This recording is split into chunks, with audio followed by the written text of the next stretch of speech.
kick, the hand squeeze, or self-hug. And when we do that, it means that relaxes me and also calms me down. I also do the tick when I'm excited and happy as well.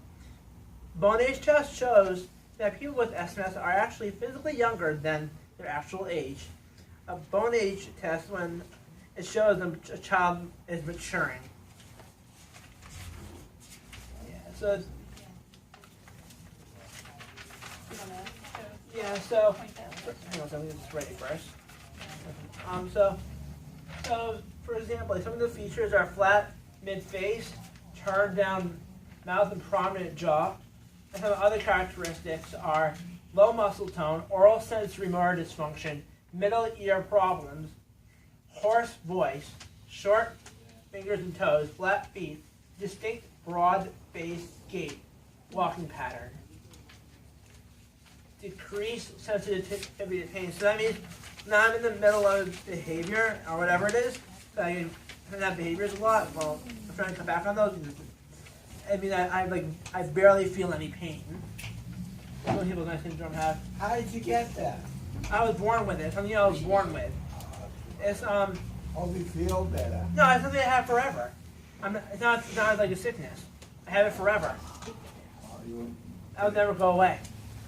The doctors can't do any more. Nope. That's something I was born with. Have you been to doctors? I've been the same doctors. I'll take questions at the end. Let me just continue. I don't keep interrupting with questions. No more time limited. When I was 10, my bone age test said that I was physically more like 8. Also, between 50 and 75% of people with the syndrome, with Smith-Magenis syndrome or SMS, have scoliosis, which is a curvature of the spine. I have a little scoliosis. I also have one leg that is little shorter than the other one. Some people with SMS or Smith-Magenis syndrome also have hearing issues. Sometimes that can be a real hearing loss. Sometimes it could be a fluid in the ear canal. I had to have 10 sets of ear tube surgeries to put tubes in my ear to help me hear better. But because of the facial structure of my face was the reason why they all fell out. A big thing we all have is something called hypotonia, aka low muscle tone. Because of their low muscle tone, some people's heads are a little droopy. Some people cannot swallow well, and some people have trouble walking. I need to be in wheelchairs. But we can all get stronger as we get older. When my mom was little, she told me that I couldn't crawl, that I didn't crawl. I pulled my body like a snake. I learned to walk a little later than when most kids usually start to walk. Now I will tell you about intellectual development and developmental features. We also share cognitive and developmental features. For example, people with Smith-Magenis syndrome, SMS, have some global developmental delays, like speech delays, articulation difficulties.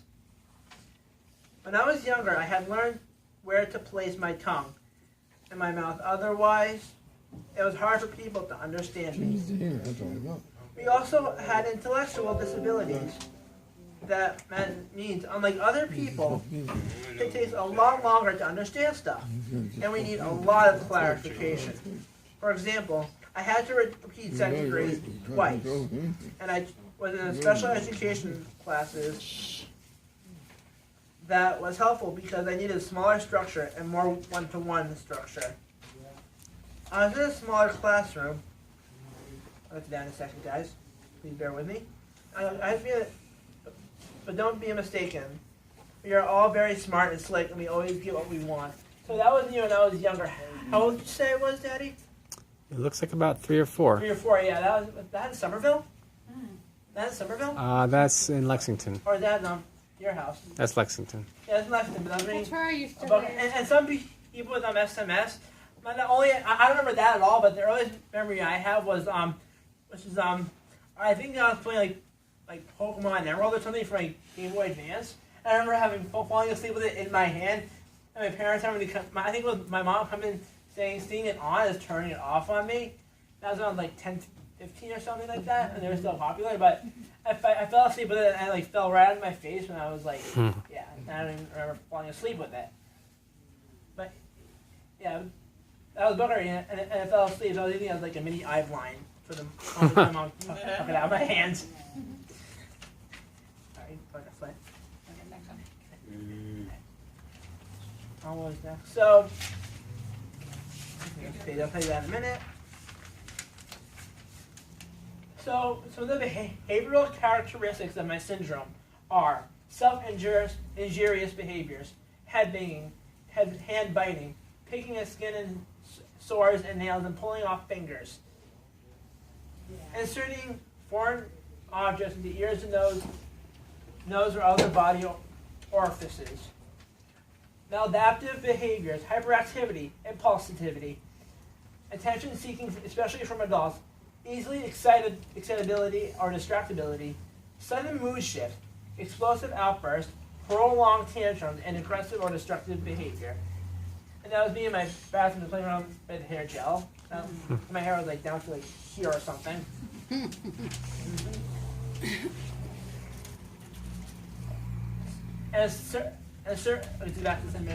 Services that help people with SMS, with my syndrome, are speech and language therapy, S&L, occupational therapy, OT, PT, physical therapy, talk therapy, which is TT, and SI, sensory integration therapy.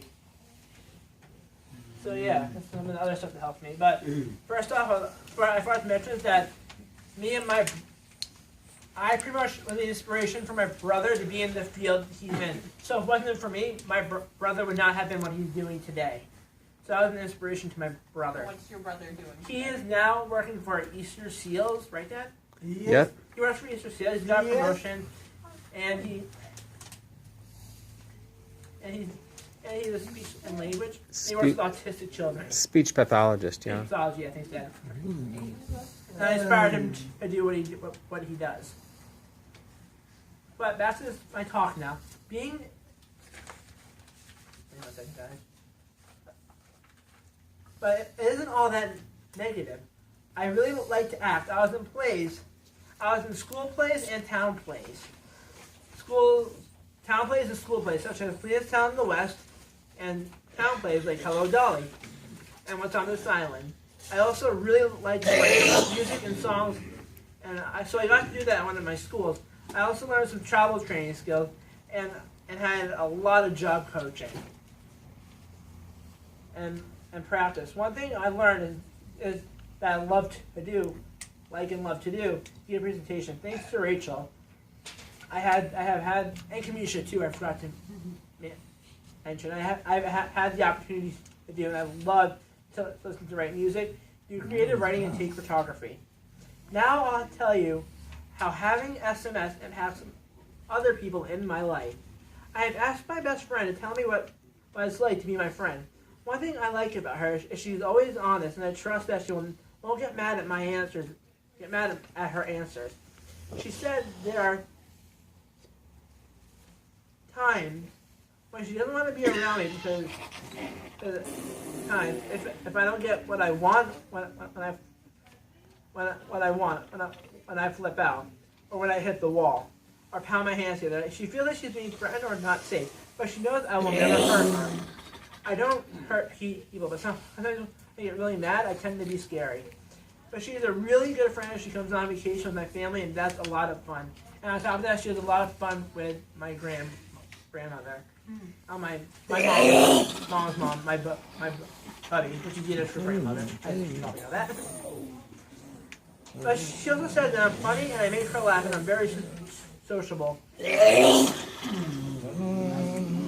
she okay? No. And I'm very sociable.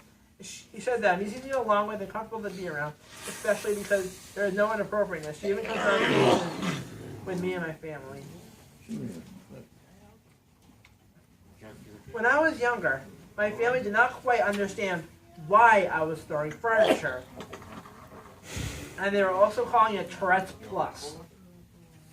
And all that stuff. And then fast forward until I was 15. I was in a psych ward. And I was about to go to my first residential school. The first school I went to was in Rutland, Mass. It was in the middle of nowhere. I have learned a lot of great attributes. I was also living in their community housing, but my mother wanted me closer to home. That's when I joined the Guild for Human Services. I learned how to open my own bank account and do travel training. And I learned all about the MBTA. And they even took the bus down Boston for a food festival that my mother had a booth in. And I applied all the skills I've learned to that moment, and I was very proud of myself. And that had a huge impact vocationally on vocation for me. And there was a coffee shop there, and I knew how to make customers tea, and she would rely on me to do it whenever I worked the coffee shop. Alright, yeah, so this, as you guys have probably read the MBTA map. So yeah. With the main line, I usually go to bus 76, I think. I also travel train to school a lot, so yeah. So the main line I was is the red line was the main line I took to from the way to the quarter to Kendall MIT the most, and Park for my mom. And Park Street is where I got my very first tap pass and Charlie card. So yeah. Alright, you can like that slide. So, yeah, go back one. So that was me into my town plays at my old program. When I was 14, 15, I think, was it, Dad? About that? Yeah, So I sounds was in right. the cleanest town in the West, and this is me in Clue. That's fine. And that was me on my best buddies. This is my first best buddies Ryan, the honorary part about it. So the story was that this is where I met Tom Brady for the first time, talked to him face to face. Oh, you met Tom Brady? I got his autograph too.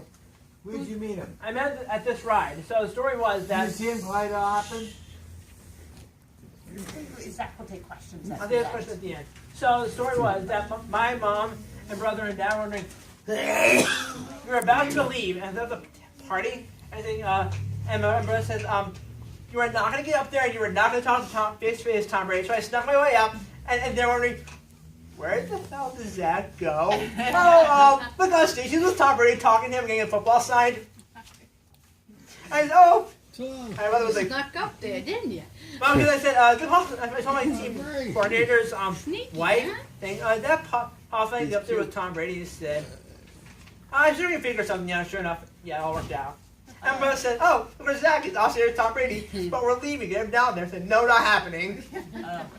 Yeah. So yeah, and I also have my room. We say that Zach is a stalker of Tom Brady. How to put it like that, Father? Stalker. Well, but still, that's beside that. But I have that flag football finals one year as well, and it was a surprise for their. I think it was the playoffs, or they were going to play the Carolina Panthers, and I met the whole team and Robert Kraft as well. And I also met two Bruins players, Sagan and Boychuk. I was on the Celtics court side. I got free VIP tickets to take a shot in their basketball court on the parkour. I signed the $1,000 fees. I watched them warm up. I shook hands with Isaiah Thomas and all the and all the NBA and all the Celtics players. So and all that. So you talked to Tom Brady. Mm-hmm. I'm also. So I mentioned about every baseball team sport, and I play on Gillette Stadium's turf for flag football. So yeah. That's awesome. That's good. Yeah. So I like to question that, but now I'll tell you some. I heard that. So what was I? Yeah. That's hang on, get the other one now because it's not what I needed now. I guess not. There's a delay. It's all right. Yeah. There you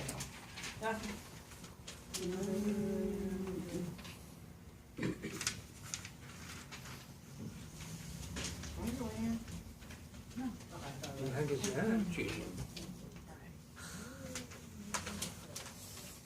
You might have covered most of it, Zach. Yeah, I think so. So do you want to open it No, up? no, I have one more page. Okay, and Finish maybe off. we can open it up to Yeah, questions. question. Yeah, please. Can I finish off taking page on that? So, sorry, when I was younger, my family didn't quite understand why I was throwing furniture. They called it Tourette's Plus. as I said before. When I was where I know that? I don't know. You were trying I was working in my 2 years residential old. school. I was 15, but I was in a psych ward. And I was about to go to my first residential school. The first school I went to was in Rutland, Mass, in the middle of nowhere. I learned a lot of great skills. I was living in their community housing. My mom wanted me closer to home. That's when I joined the Guild School for Human Services, as I repeated in my previous staff, but whatever. I've learned how to open my own bank account and learn about travel training and all the MBTA and how to take it on my own. I even took the bus to my parents' house every weekend when I came home. My biggest break was when I traveled all the way into downtown Boston for a food festival my mom had a booth in. I applied all the stuff I've learned from the school to the moment. I was very proud of myself. That school had a huge impact on me on the vocational side of it. Uh-oh. There was a coffee shop. I knew how to make the customers tea, and she would rely on me to do it whenever whenever I worked the coffee shop. The purpose of this presentation, now I'm trying to wrap it up, was to spread awareness about my rare genetic syndrome. Now that you have learned a little bit more about me and my life history, and who had the biggest impact on me, I'd like to give a huge thanks to the people who brought Independence College into my life, because I have learned so much from the program. Next, I'd like to give a huge thanks to my Metro Region Coordinator Rachel, and you're welcome, and your trusted sidekick Kamisha. You're welcome. And get me involved with Mass Advocates. Thank you very much.